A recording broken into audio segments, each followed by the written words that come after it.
சில பெயர்களை ஞாபகப்படுத்தணும்னு நினைக்கிறேன். அது உங்களுக்கு நினைவு இருக்கான்னு சொல்லிட்டு பாருங்க. இந்துஜா, ஹாசினி, ஆசிஃபா, ராஜலட்சுமி, இந்த மாதிரியான பெயர்களை ஏதாவது செய்தித்தாள்கள்ல படிச்சிருக்கீங்களா? பெருசா பார்த்தது கிடையாது. எல்லாருமே ரேப் நால பாதிக்கப்பட்டவங்க.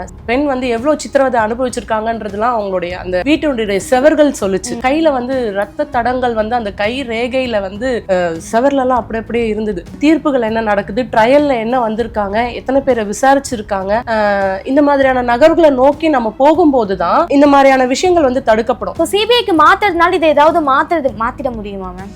சிபிஐ ஆபீசர்ஸும் மனிதர்கள் தான். அந்த மனிதர்களுக்குள்ள அரசியல் அதிகாரங்கள் எந்த அளவுக்கு ஆளுமை பண்ணுது அப்படின்றத பொறுத்துதான் அடுத்த கட்ட நகர்வுகளை நோக்கி இந்த விஷயங்கள் பயணிக்குமே தவிர எல்லாருமே குற்றவாளிகளா இருப்பாங்க, எல்லாருமே நியாயம் தப்பி நடப்பாங்க அப்படின்னு சொல்ல முடியாது. தமிழ்நாடு அரசு போலீஸ் எதுவும் பண்ணல, அதனால எங்களுக்கு சிபிஐக்கு மாத்துங்க, அவங்க ஏதாவது எங்களுக்கு நியாயம் கிடைக்கிறதுக்கு வழிவகை பண்ணுவாங்களா அப்படின்றது பாதிக்கப்பட்டவங்க சைடுல வைக்கக்கூடிய அடுத்த கட்ட கோரிக்கை. அது FT பாலிடிக்ஸ் நேயர்களுக்கு வணக்கம். இன்னைக்கு நம்ம கூட ஜர்னலிஸ்ட் அனுப்பிரியா டிசோசா மேம் தான் இருக்காங்க. அவங்க கிட்ட தொடர்ந்து பேசலாம். வணக்கம் மேம். வணக்கம். எப்படி இருக்கீங்க மேம்? சூப்பரா இருக்கேன். உங்களோட பல நேர்காணல்கள் பார்த்திருக்கோம். நாங்க விமன் சேஃப்டி பத்தி எக்கச்சக்கமான தகவல்களை கொடுத்திருக்கீங்க.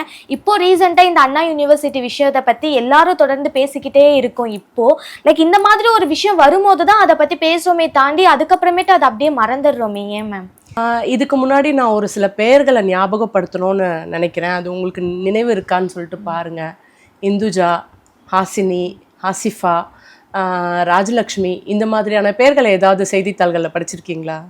பெருசா பார்த்தது கிடையாது. எல்லாருமே ரேப் நால பாதிக்கப்பட்டவங்க. சிலர் இறந்து போயிருக்காங்க, சிலர் மோசமா பாதிக்கப்பட்டிருக்காங்க, சில ஆசிட் வீச்னால இது பண்ணியிருப்பாங்க. இப்போ நான் இந்துஜான்னு ஒரு பேர் சொன்னேன். அவங்கள ஒருதலை பட்சமாக காதலிச்சவர் அவங்க நம்ம சென்னை சேர்ந்தவங்க தான், ஆலந்தூரை சேர்ந்தவங்க தான். 5 லிட்டர் பெட்ரோல் கேனை கொண்டு போய் வீட்டில் உட்கார்ந்துட்டு இருந்த பொண்ணு மேலே ஊற்றி எரிச்சிட்டாரு. அந்த வீட்டுக்கு நாங்கள் ரிப்போர்ட்டிங்காக போகும்போது அந்த அந்த பெண் எவ்வளோ சித்திரவதை அனுபவிச்சிருக்காங்கன்றதுலாம் அவங்களுடைய அந்த வீட்டுடைய செவர்கள் சொல்லுச்சு. என்னன்னா அந்த கையில ரத்த தடங்கள் அந்த கை ரேகையில செவர்லலாம் அப்படி அப்படியே இருந்தது. அந்த கேஸ் என்னாச்சு, அவருக்கு என்ன தண்டனை கொடுத்துருக்காங்க அப்படின்றதுலாம் அடுத்தடுத்த நகர்வுகளை நோக்கி நம்ம போக மாட்டேங்கிறோம். அந்த கேஸ் நடக்குது, அந்த கேஸை பற்றி மட்டும்தான் பேசுகிறோம். அடுத்து தீர்ப்புகள் என்ன நடக்குது, ட்ரையலில் என்ன வந்திருக்காங்க, எத்தனை பேரை விசாரிச்சிருக்காங்க, இந்த மாதிரியான நகர்வுகளை நோக்கி நம்ம போகும்போது தான் இந்த மாதிரியான விஷயங்கள் தடுக்கப்படும். ஆங்கிலத்தில் ஒரு அழகான பழமொழி இருக்குது, prevention is better than cure அப்படின்னு சொல்லிட்டுன்னு. நடந்து முடிஞ்சிறதுக்கு பின்னாடி சம்மந்தப்பட்டவங்களுக்கு தண்டனை வாங்கி கொடுக்கறத விட இதை எப்படி தடுக்கலாம், ஏன்னா நிறைய டெக்னாலஜிஸ் வந்துருச்சு, இதை வச்சு எந்த மாதிரியான குற்றங்கள் நடக்கிறத எப்படி தடுக்கலாம் அப்படின்றத தான் நம்ம கவனிக்கணும். Okay ma'am. இப்போ ஏன் இந்த கொஸ்டின் கேட்டேன் அப்படின்னா, இப்போ இந்த கேஸை சிபிஐக்கு மாற்றணும் அப்படின்னு சொல்லிட்டு சொல்றாங்க. ஆனால் இதுக்கு முன்னாடி சிபிஐக்கு மாற்றின நமக்கு எல்லாருமே ரொம்ப ஃபெமிலியரான கேஸ் ஸ்ரீமதி அவங்களோட கேஸ். அதில் அவங்களுக்கு சரியான நியாயம் கிடைச்சதா அப்படின்னா இப்போ வரைக்குமே இல்லை. ஸோ சிபிஐக்கு மாற்றுறதுனால இதை ஏதாவது மாற்றிட முடியுமா மேம்? சிபிஐ ஆஃபீஸர்ஸும் மனிதர்கள் தான். அந்த மனிதர்களுக்குள்ள அரசியல் அதிகாரங்கள் எந்த அளவுக்கு ஆளுமை பண்ணுது அப்படின்றத பொறுத்து தான் அடுத்த கட்ட நகர்வுகளை நோக்கி இந்த விஷயங்கள் பயணிக்குமே தவிர எல்லாருமே குற்றவாளிகளா இருப்பாங்க, எல்லாருமே நியாயம் தப்பி நடப்பாங்க அப்படின்னு சொல்ல முடியாது. நல்ல பெரிய வழக்குகள் எல்லாமே சிபிஐனால தீர்த்து வைக்கப்பட்டிருக்கு. காலதாமதம் ஆகலாம், ஆனா என்னைக்கு இருந்தாலும் ஒரு குற்றவாளி அகப்பட்டுதானே ஆகணும். அதுதான் மேம். இல்ல ஏன் கேட்டேன் அப்படின்னா, சிபிஐக்கு மாத்தினா ஒரு நீதி கிடைக்கும், சரியான ஒரு விஷயம் கிடைக்கும். இப்ப ஒரு குழந்தை அம்மா கிட்ட போகும், ஒரு பிரச்சனைனா அம்மா கிட்ட போகும். அம்மாவால தீர்த்து வைக்க முடியலன்னா அடுத்து யார்கிட்ட போகும்? அப்பா கிட்ட போகும் இல்லையா? அந்த மாதிரிதான் தமிழ்நாடு அரசு போலீஸ் எதுவும் பண்ணல, அதனால எங்களுக்கு சிபிஐக்கு மாத்துங்க, அவங்க ஏதாவது எங்களுக்கு நியாயம் கிடைக்கிறதுக்கு வழிவகை பண்ணுவாங்களா அப்படின்றது பாதிக்கப்பட்டவங்க சைட்ல வைக்கக்கூடிய அடுத்த கட்ட கோரிக்கை. அது ஓகே மேம். இப்போ இந்த கேஸ்ல எடுத்துக்கிட்டா இந்த கேஸ் அப்படின்ட்டு இல்லை, இந்த மாதிரி நடக்கிற பல கேஸ்ல ஃபர்ஸ்ட் சொல்றது சிசிடிவி ஒர்க் ஆகல அப்படின்றது தான். எக்ஸாம்பிளுக்கு இப்போ இது ராம்குமார் கேஸ், ஸ்வாதி கேஸ், ஸ்ரீமதி கேஸ்லயும் கூட சிசிடிவி ஒர்க் ஆகல அப்படின்றாங்க. இவ்வளோ பெரிய இன்ஸ்டிடியூட், அதுவும் இல்லாமல் இந்த மாதிரியான விஷயங்கள் நடக்கிற இடத்துல சிசிடிவி செக்யூரிட்டி அப்படின்றது ரொம்பவே முக்கியமான விஷயம். ஸோ இப்படி மாற்றி மாற்றி சிசிடிவி ஒர்க் ஆகலன்னு சொல்றாங்க. நிஜமாலுமே அந்த இடத்துல அப்படிதான் இருக்குமா, இல்லை திசை திருப்பணும் அப்படின்றதுக்காக இவங்க? இல்லை, சிசிடிவி அப்படின்றது ஒரு டெக்னாலஜி தான், ஓகேங்களா? இப்போ நார்மலாக இப்போ என்னோட வீட்டில் நீங்கள் வரும்போதே பார்த்துருந்தீங்க அப்படின்னா ஒரு 4-5 சிசிடிவி இருந்திருக்கும், உள்ள வீடியோ காலிங் இருக்கும். இப்போ வீடியோ காலிங் வந்தீங்கனாலும் உங்க முகத்தை பார்த்துட்டு யார் வரீங்க, எனக்கு வேண்டப்பட்டவங்களா வேண்டப்படாதவங்களான்றத பார்த்துட்டு தான் நான் அந்த உள்ள வந்து நான் உங்களை அனுமதிக்கிறேன். நீங்க அப்படிதான் வந்தீங்க இல்லையா? ஸோ அப்படி இருக்கும்போது சிசிடிவின்றது ஒரு டெக்னாலஜி. இப்போ எங்க வீட்டில் இருக்கிற சிசிடிவி வந்து காமன் நீபி வந்து கட் ஆயிடுச்சுன்னு வச்சுக்கோங்களேன், ஆஃப் ஆயிடும். இப்போ நான் ஒரு 6 யூனிட்ல இருக்கிற வீடு இருக்கு அப்படின்றதுனால நான் வந்து அதுக்கு ஒரு 50,000 ரூபாய் செலவு பண்ணி அதை வந்து பேட்டரி பேக்கப்போட வச்சிருந்தேன்னா அது வந்து ஸ்டோரேஜ் ஆகும், ஒர்க் ஆகும். இப்போ நான் அந்த ஃபெசிலிட்டி எனக்கு வேணும் அப்படின்னு நான் நினைக்கலாம். ஆனால் மற்ற 5 வீடுகளும் வந்து அதுக்குண்டான பொருளாதார நிதியை வந்து அவங்க ஒதுக்குவாங்களான்றது தெரியாது. இப்போ எனக்கு இபி கட்டாச்சுன்னா எனக்கு உள்ள யார் வராங்கன்றது தெரியாது இல்லைங்களா? ஸோ இப்போ ஒரு 4 சிசிடிவி இருக்கிற கேமராக்கே இதுதான் அப்படின்னும் போது அண்ணா யூனிவர்சிட்டின்றது பெரிய கேம்பஸ், அதுல ஒரு 70-80 சிசிடிவி கேமராக்கள் வச்சிருக்கீங்க அப்படின்னா எல்லாமே நல்ல நிலையில் இருக்கும்னு சொல்ல முடியாது. ஏன் அப்படி சொல்றேன் அப்படின்னா, இப்போ சமீபத்துல வந்து நமக்கு மழை வந்தது, ஓகேங்களா?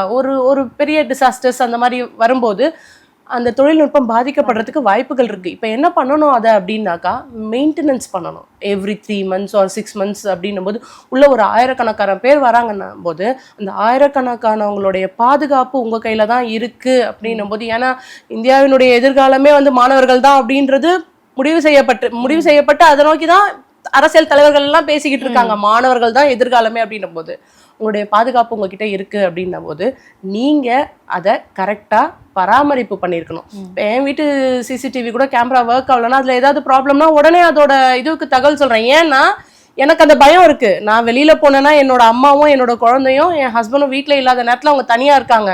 ஸோ உள்ள யார் வராங்க யார் வரல அப்படின்றத வந்து நான் தான் கவனிக்கணும். இன்னைக்கு எல்லாத்தையுமே வந்து ஒரு மொபைல் போன்ல வந்து நம்ம அடைக்கிட முடியும். ஆனாலும் அது டெக்னாலஜி. ஒரு மழை நீர் பட்டு அந்த இது வந்து பழுதாகி இருக்கலாம். ஒரு தொழில்நுட்பம் தானே, அதை நம்ம வந்து இது பண்ண முடியாது. இப்ப மழை பெஞ்சதுனாலே ஒரு கரண்ட் கட் ஆயிடுச்சு, இபி வந்தாயிடுச்சு, அதை சரி பண்ணதான் ஆகணும் அப்படின்னும் போது அதுக்குண்டான நிதிகள் வந்து ஒதுக்கப்படுது. அந்த நிதிகளை வந்து கரெக்டா பயன்படுத்தக்கூடிய அதிகார மையங்கள் இருக்கணும். அம்பேத்கரும் அதுதான் சொல்லியிருக்கிறாரு. என்னன்னா அதிகார அமைப்புகளை வந்து நம்ம கட்டமைச்சிடுறோம், ஆனா அந்த அதிகார மையங்கள் சரியா வேலை செய்தா இல்ல சரியா வந்து அதோடைய கடமையை செய்தா அப்படின்றத தான் கண்காணிக்கணும் அப்படின்றத சொல்றாரு. அது அதிகார மையங்கள் அப்படின்றது யாருன்னா அதிகாரிகள் தான். எடுத்தோன்னு அமைச்சர்கிட்டயோ எடுத்தோன்னு முதலமைச்சர்கிட்டயோ எடுத்தோன்னு ஒரு பிரதம மந்திரி கிட்டயோ நம்ம போயிட்டு வந்து பிரச்சனைகளை சொல்ல முடியாது. இப்ப எனக்கு ஏதாவது ஒரு ஸ்கூல்ல என்னுடைய குழந்தைக்கு ஏதாவது ஒரு பாதிப்புனா நான் நேரா டீச்சர்கிட்ட போவேன், அதுக்கு அடுத்துதான் ஹெட் மிஸ்ஸஸ் கிட்ட போவேன் இல்லைங்களா? அந்த மாதிரி அந்த அதிகார மையம் அப்படின்றது ஒரு ஸ்கூலை பொறுத்த ஒரு டீச்சர் ஒரு பிரின்சிபல்னு இருக்காங்க இல்லையா? அந்த மாதிரி அதிகார மையங்கள் அப்படின்றது ஒரு துறையினுடைய பிரின்சிபல் செக்ரட்டரி, ஒரு மெம்பர் செக்ரட்டரி, அந்த மாதிரி இருக்கும்போது மக்களுடைய பாதுகாப்பு, மக்களுடைய பணிகளுக்காக தான் நீங்க வரீங்க, மக்களுக்கு சேவை செய்ய தான் வரீங்க நீங்க. அதனால உங்களுடைய கடமையை மனசாட்சிக்கு உட்பட்டு பாதுகாப்பா எல்லா மக்களும் அடிப்படையான உரிமைகளோட அடிப்படையான வசதிகளோட வாழணும் அப்படின்ற குறிக்கோளோட இருந்து இந்த சேவை புரியறதுக்கு வந்தாங்க அப்படின்னா அது நல்ல சுமூகமா போகும். ஐஏஎஸ் அப்படின்றது வந்து பொறுப்புணர்வு, அதிகாரம். அதுக்காக தான் உன்னுடைய எல்லா தேவைகளையும் நாங்க பாத்துக்கிறோம் அப்படின்றது வந்து ஐஏஎஸ்க்கு உண்டான எல்லா அவங்க ஃபேமிலிக்கு உண்டான எல்லா அடிப்படை வசதிகளையும் அரசாங்கம் செஞ்சு கொடுத்து நீ மக்களுக்காக மட்டும் வேலை பண்ணு, உன் குடும்பத்தை நாங்க பாத்துக்கிறோம் அப்படின்றாங்க. கரெக்டுங்களா? அவங்க கரெக்டா இருக்கணும். அண்ணா யூனிவர்சிட்டியை பொறுத்த வரைக்கும் ரெஜிஸ்ட்ரார் ஒருத்தர் இருப்பாரு, பதிவாளர் ஒருத்தர் இருப்பாரு, அதுக்கு அடுத்து மேற்பட்ட அதிகாரிகள்லாம் இருப்பாங்க. அவங்க என்ன பண்ணோம்னா மாசத்துக்கு ஒரு முறையோ இல்ல 2 மாசத்துக்கு ஒரு முறையோ இது எத்தனை இது இருக்கு செக்யூரிட்டிஸ் எத்தனை நாளைக்கு ஒரு முறை மாறி மாறி அந்த இதுக்கு வராங்க. ஏன்னா இப்போ ஐஐடிலேயே கூட 4 கேட்டோ 5 கேட்டோ இருக்கு. ஸோ இந்த வீக் வேளச்சேரி கேட்டில் ஒர்க் பண்ணுறவங்க அடுத்த வீக் மெயின் கேட்டில் ஒர்க் பண்ணுவாங்க. ஸோ அந்த மாதிரி ஷிஃப்ட் வந்து மாறிக்கிட்டே இருக்கும். அப்போ எந்தெந்த செக்யூரிட்டி ஆஃபீஸர்ஸ் வந்து எந்தெந்த இடங்கள்ல இருக்காங்க, எத்தனை பேர் இருக்காங்க, எத்தனை பேர் வரல, இதுக்காகவே தனியாக மெயின்டைன் பண்ணக்கூடிய அதிகாரிகள்லாம் இருப்பாங்க. இருக்க மாட்டாங்கன்னெலாம் கிடையவே கிடையாது. அது எவ்வளோ பெரிய யூனிவர்சிட்டி. இன்னைக்கு என்ன யாராவது வந்து இன்ஜினியரிங் படிக்கணும் வேற ஏதாவது படிக்கணும்னா அண்ணா யூனிவர்சிட்டி ஃபர்ஸ்ட் ட்ரை பண்ணுங்க, ஐஐடி ட்ரை பண்ணுங்கன்னு தான் சொல்றோம். அங்கேயே இது இல்லை அப்படின்னும் போது என்னுடைய அண்ணனுடைய டாக்டருக்கு லாஸ்ட் இயர் நான் வந்து இன்ஜினியரிங் படிக்கணும் ஏதோ படிக்கணும் அப்படின்னும் போது அண்ணா யூனிவர்சிட்டி ட்ரை பண்ணுங்க அப்படின்னு தான் சொன்னேன். மெரிட்ல வந்தீங்கன்னா உங்களுக்கு கிடைக்கிறதுக்கு நிறைய வாய்ப்புகள் இருக்கு, படிங்க, நல்ல யூனிவர்சிட்டிக்குள்ள போனா படிங்க அப்படின்னு தான் சொல்லி கொடுத்தேன் நான். அப்ப எடுத்த உடனே ஒரு ரெப்ரசென்ட் பண்ற ஒரு யூனிவர்சிட்டியில வந்து இந்த மாதிரி நடந்தது அப்படின்றது வந்து அதிர்ச்சியான விஷயம். இது நடந்துருச்சு. ஆனா இதுக்கு முன்னாடி படித்தவர்களையும் இதுக்கு அடுத்து அண்ணா யூனிவர்சிட்டியில படிக்க வர்றவங்களையும் இந்த சமூகம் எவ்வளோ கேலிக்குரியதா பார்க்கோன்றது வந்து சொல்லவே முடியாது. அங்கேயா படிச்சீங்க, அங்க ஏற்கனவே இப்படி ஒரு இன்சிடென்ட் நடந்திருக்கே. அப்ப இந்த சமூகத்துல தற்சமயத்துல தான், இந்த காலகட்டத்துல தான் நிறைய மாவட்டங்கள்ல இருந்து பிற்படுத்தப்பட்ட வகுப்புல இருந்து பெண்கள் படிக்கிறதுக்கு வராங்க அப்படின்னும் போது அப்ப அந்த பேரண்ட்ஸ்க்கு எந்த அளவுக்கு பாதிப்பு இருக்கும் அப்படின்றத பாருங்க. நம்ம கை கால்கள்லாம் நல்லா இருந்து நம்ம சமூகத்துல நல்லபடியா நடமாடக்கூடியவர்களுக்கே இந்த மாதிரியான பாதிப்புகள்லாம் இருக்கு அப்படின்னும் போது நிறைய மாவட்டங்கள்ல மாற்றுத்திறனாளி குழந்தைகளை எத்தனை பேர் வீட்டுல விட்டுட்டு அம்மா அப்பா கூலி வேலைக்கு போவாங்க, போயிட்டு வர்றதுக்குள்ள அந்த குழந்தைக்கு ஏதாவது நடந்திருக்கும். அது போலீஸ் ஸ்டேஷன்ல கூட போயிட்டு அவங்களால வந்து பதிவு பண்ண முடியாது. யாராவது ஒருத்தவங்க அந்த ஊர்ல உட்காந்துட்டு பஞ்சாயத்து பண்ணிட்டு இருப்பாங்க, நடந்துருச்சு அப்படின்னு சொல்லிட்டுன்னு. அதை ஹாஸ்பிட்டலுக்கு கூட்டிட்டு போனாக்கா டாக்டர் வந்து போலீஸ் ஸ்டேஷன்ல நீங்க பதிவு பண்ணணுவாங்க. அது போலீஸ் ஸ்டேஷனுக்கே போகாம வீட்டுக்கு வர்ற கேசஸ்லாம் நிறைய இருக்கு. அப்படியே அது போலீஸ் ஸ்டேஷனுக்கு போனாலும் கோர்ட்டுக்கு போனாலும் ஹாஸ்டைல் ஆகி வெளியில வர்ற வழக்குகள் நிறைய இருக்கு. நம்ம சாதாரண மனிதர்களை பத்தி பேசிக்கிட்டு இருக்கோம். இப்ப எனக்கு மனதைரியமும் உடல் தைரியமும் இருக்கு, போராடுறதுக்கு அவங்க அப்பா அம்மா இருக்காங்க, அண்ணா யூனிவர்சிட்டி குழந்தை வந்து போராடிட்டு இருக்கு.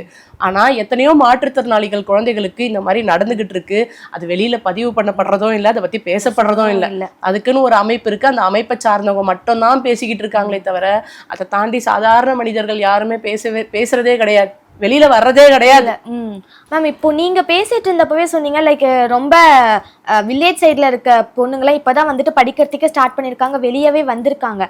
ஆனா இந்த கேஸ்ல பாத்தீங்கன்னா அந்த பொண்ணு வந்துட்டு தைரியமா கொடுத்த கம்ப்ளைண்ட் காப்பி, எஃப்ஐஆர் காப்பி வந்துட்டு வெளியே வந்திருக்கு. எல்லாத்துக்கும் அந்த பொண்ணு யாரு, அந்த பொண்ணு பேர் என்ன, அது முதற்கொண்டு தெரிஞ்சிருக்கு.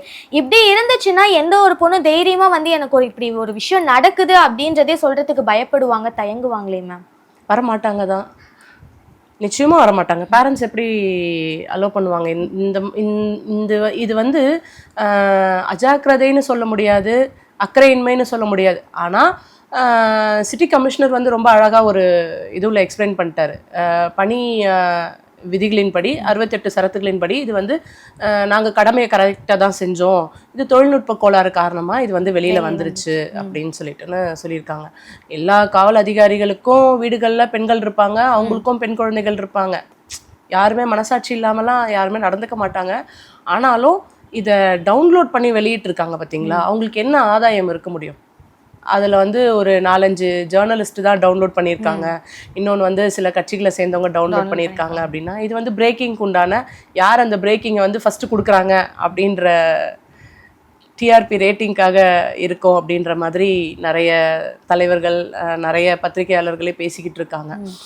யாராக இருந்தாலுமே அந்த தைரியம் வராது இல்லையா, அந்த தைரியத்தை தான் நம்ம வந்து பில்ட் பண்ணோம் குழந்தைங்களுக்கு. இப்போ என்னுடைய குழந்தைக்கு இது நடந்திருந்தது, இது எனக்கு கேள்விப்பட்டேன்னா என்ன பண்ணிட முடியும்? வீடியோவை வெளியிடட்டும்.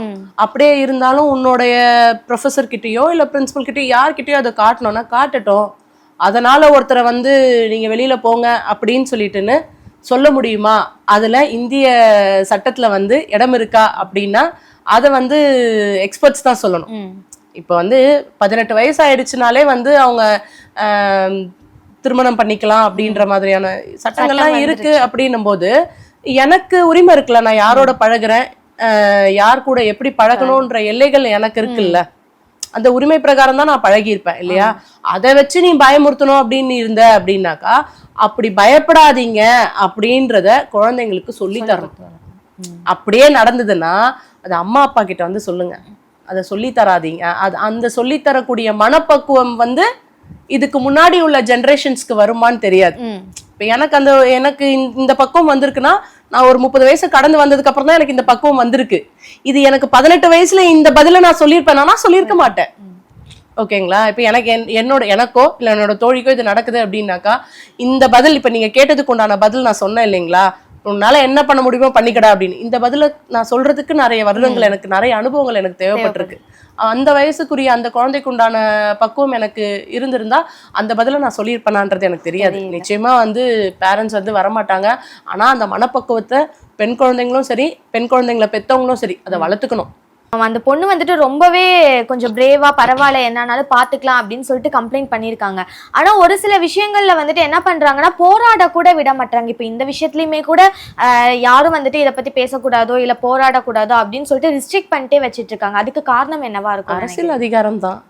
அடுத்து சட்டமன்ற தேர்தல் வருது. அந்த தேர்தலில் வந்து ஆட்சியை யார் பிடிக்கிறாங்க அப்படின்ற இந்த ஓட்ட பந்தயத்தில் ரன்னிங் ரேஸில் வந்து கண்டிப்பாக நான் முதலிடம் வரணும் அப்படின்றது இருக்கும் இல்லைங்களா? அந்த அரசியல் ஆதாயம், அரசியல்வாதிகள்னு சொல்ல முடியாது, அரசியல் ஆதாயம்.